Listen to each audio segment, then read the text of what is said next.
Hola chicos, nuestra intención será acompañarlos durante esta semana, el tiempo que sea necesario para que ustedes puedan completar el cuadernillo de evaluación. En el mismo ustedes lo tendrán que entregar en la escuela el día 27. No olviden que todas las producciones y lo que elaboren deberán hacerlo en forma escrita para anexar luego en la parte posterior del cuadernillo. Nuestra intención será guiarlos, acompañarlos en todo lo que esté a nuestro alcance. Cualquier duda de alguna asignatura que no corresponda a la nuestra, no duden en consultar a su profesor. A continuación, la profesora Valeria Viana dará inicio a la primera parte de este cuadernillo de evaluación. Muy buenas tardes, alumnos. A través de las siguientes diapositivas estaremos acompañándolos en todo lo que es el proceso que va a requerir completar ese cuadernillo. Bien, se preguntarán, ¿para qué un cuadernillo de evaluación? Este cuadernillo es un registro que a ustedes les va a permitir compartir los saberes y capacidades que adquirieron a lo largo de su escolaridad, pero particularmente a lo largo de este ciclo lectivo. También podrán evidenciar a través del mismo el recorrido que han realizado como estudiante, como bien lo dije anteriormente, durante este ciclo lectivo. Y a nosotros, los directivos y profesores, nos brindará información valiosa para saber qué capacidades fueron aprendidas sin dificultad y cuáles necesitamos volver a practicar. Bien, al principio del cuadernillo se encontrarán que le van a solicitar varios datos, pero son datos fáciles de completar.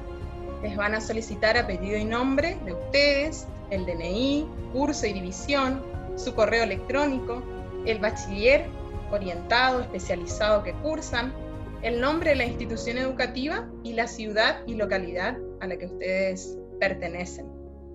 El cuadernillo consta de dos partes. Una primera parte se trata de una evaluación de las distintas propuestas para la participación simulada en un proyecto que ya estaremos desarrollando y explicando más adelante.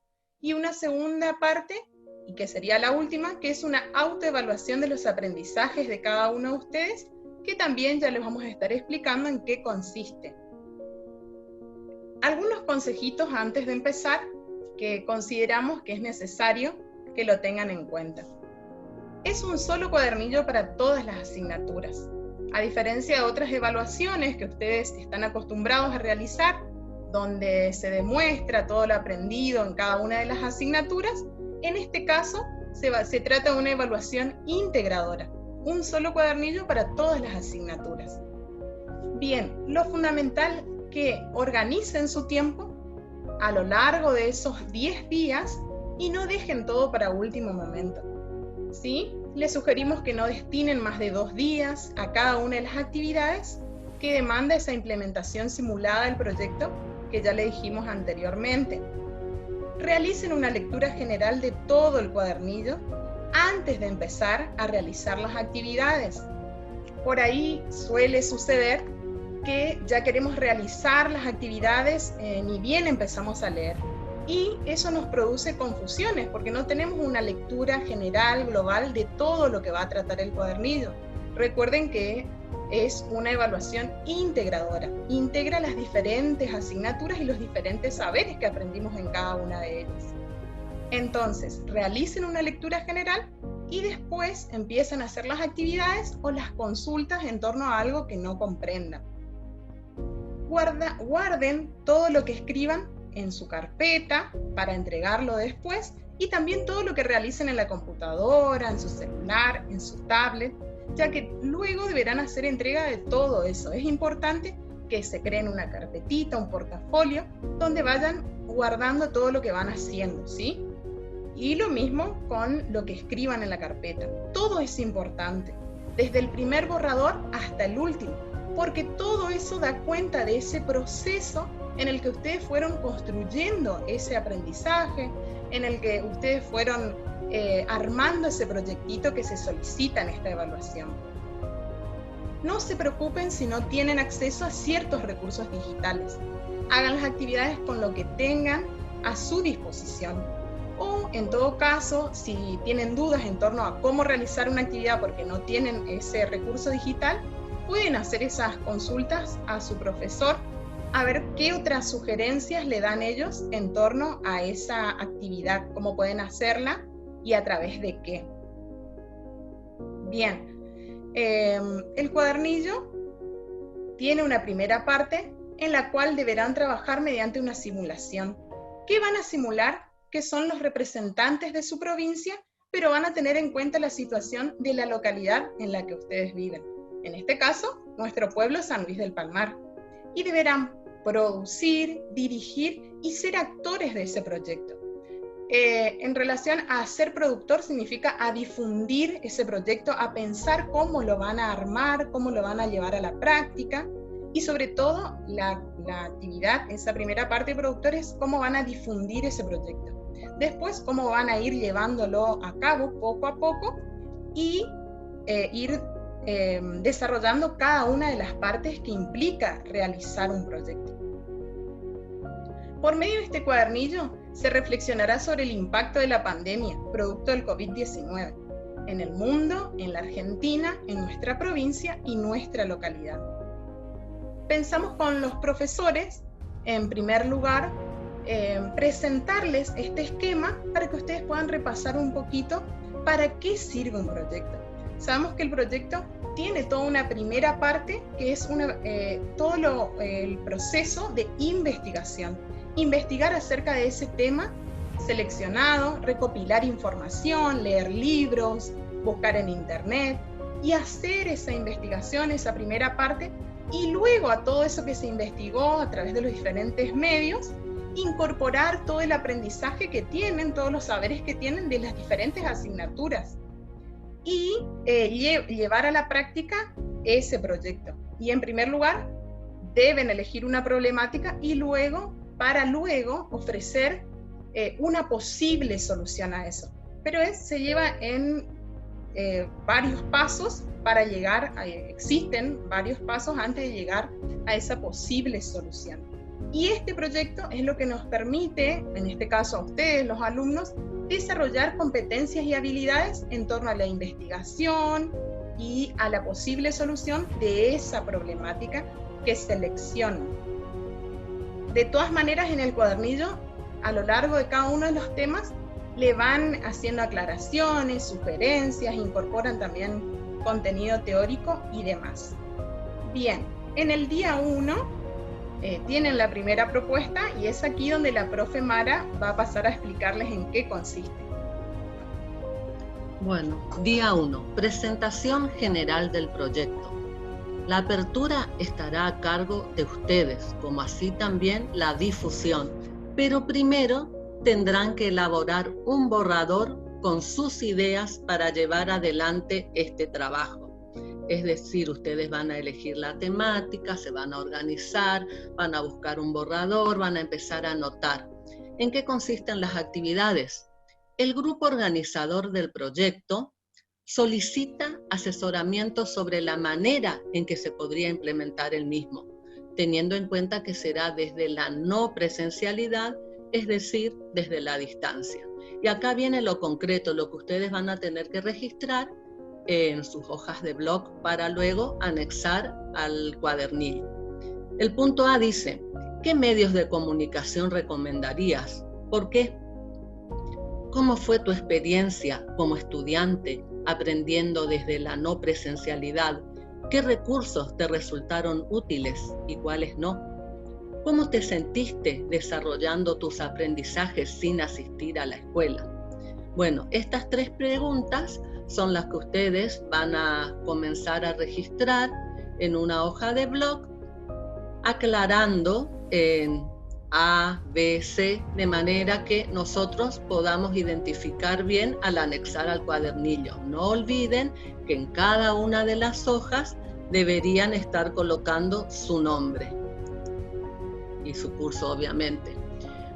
Pide un texto informativo. Primero vamos a repasar qué es un texto informativo. ¿Cuál es el propósito? Como su título lo dice, informar. ¿Informar sobre qué? Sobre diversos temas. Ustedes van a tratar de ser claros, de ser precisos, porque van a tratar de que el receptor entienda. Entonces vamos a tener en cuenta que este texto informativo va a tener 3 características fundamentales. Un lenguaje claro y preciso, es decir, que el receptor comprenda y acceda a lo que ustedes están queriendo informar, compartir. Otra característica que tiene este texto informativo es que se basa en hechos comprobables, reales. No presenta ni intenta ocultar nada la opinión del emisor. Entrega datos, fechas, cifras que van a ayudar a aumentar el conocimiento del receptor, la transmisión de la información y no sentimientos del emisor. Es decir, el texto informativo es objetivo, tiene una visión concreta de lo que sucede. No podemos poner en juego nuestros sentimientos ni nuestra opinión personal. ¿Qué tipo de palabras utiliza? Palabras técnicas propias del tema en cuestión. Introduce al receptor en la materia o ciencia de la que trata. Bueno, esas son las características del texto informativo.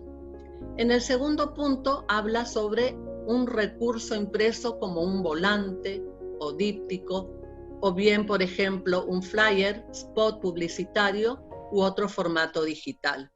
Es decir, que ustedes van a tener que trabajar en un papel, que podría ser una hoja Canson, para elaborar un díptico, es decir, que va a tener 2 páginas. Acá seleccionamos esta imagen, en este caso es sobre el COVID-19, pero no necesariamente ustedes van a elegir este tema. Se supone que va a estar en relación al eje o temática que seleccionaron para su proyecto. En el punto 3 habla de tu propuesta de difusión del proyecto, que será compartida en las redes sociales. Entonces vas a tener que elegir una frase o eslogan en la lengua extranjera que conoces. Y para esto primero la deberías escribir en español y luego hacerla en el idioma que te tocó, inglés, portugués, por ejemplo. Acuérdense que esas frases o eslogan siempre son breves e intentan atraer la atención de un público. Por ejemplo, piensen en los negocios como Frávega, como Claro, que siempre tienen una frasecita que nosotros decimos esa casa, ese local, esa marca, y automáticamente nos viene a la memoria la frase o eslogan. Bien, pasamos al siguiente. Estamos para el primer día, ¿no es cierto? Tienen la apertura del proyecto y son los responsables de llevar adelante tan importante tarea. Ahora viene el momento de elaborar un texto argumentativo, cuya exposición oral no supere los 3 minutos. Y ahí, en ese texto, vas a dar a conocer la importancia que le atribuyes a seguir aprendiendo durante el periodo de emergencia sanitaria. También podés hablar sobre los obstáculos, los problemas que tuviste, podés hablar sobre el distanciamiento social, el dejar de asistir a la escuela, lo positivo que pudiste rescatar de esta crisis y la forma en que pudiste experimentar la resiliencia a la que hacíamos referencia en el principio del cuadernillo. Muy bien, acuérdense que el texto argumentativo tiene su propia estructura. Primero vamos a recordar que tiene una introducción que va a presentar, va a contextualizar el tema, de manera que esa primera parte tiene que llamar la atención del lector. Le va a continuar lo que llamamos tesis, que va a dar a conocer la postura frente al tema, es decir, qué posición vas a tener vos frente a ese tema. ¿Qué postura? ¿De qué lado vas a estar? ¿Vas a estar a favor ¿Vas a estar en contra? ¿Y cuáles van a ser tus razones? Y eso nos da pie al tercer paso, que son los argumentos. Entonces, como bien dije recién, los argumentos son las razones que permiten sustentar la tesis. Estos deben ir siempre reforzando con respaldos, con testimonios, con ejemplos, con observaciones, con autores, estadísticas y también con la investigación que vas a realizar. Y la parte final de este texto argumentativo es la conclusión. Siempre la conclusión es sintética y pone de manifiesto tu idea principal. Sirve para reforzar los argumentos que utilizaste durante el desarrollo de tu texto argumentativo. Bien, pasamos al siguiente punto. Lee el texto producido y graba, por ejemplo, con tu celular, teniendo en cuenta los siguientes aspectos. Esto es algo que siempre yo trato de hacerlos reflexionar en clase. La correcta dicción, la articulación, la entonación de la voz, siempre que sea moderada. Evitar, en el caso de ustedes que se van a estar grabando en su celular, por ejemplo, evitar las interrupciones sonoras o las distorsiones que afecten ese mensaje. Y van a recordar siempre que la finalidad de este texto va a ser persuadir al auditorio.